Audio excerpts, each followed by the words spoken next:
ρατσισμό, στο σταθμό, στο βαγόνι μου. Μια ζωή σε μια αποσκευή, τα νεκρά όνειρά μου. Ξαφνική μες στο συνοστισμό, μια φωνή τόσο γεμάτη. Αγαπώ στο τσάνι και μόνο εσύ που δάκρυσες. Έτρεχε το δάκρυ μου ποτάμι, γιατί η καρδιά μου άργησε.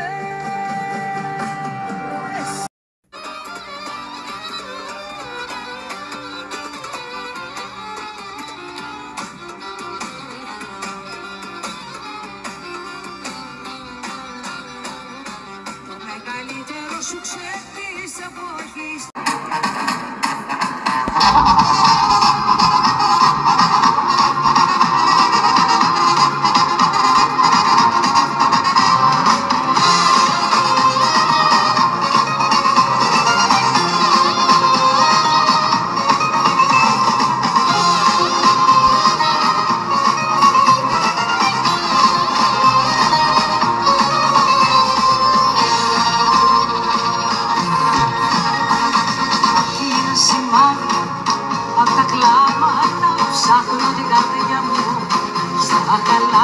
Δεν το περίμενα ότι θα τραγουδάμε δίπλα στη θάλασσα σε τόσο ωραίο κόσμο. Σας ευχαριστώ πάρα πολύ.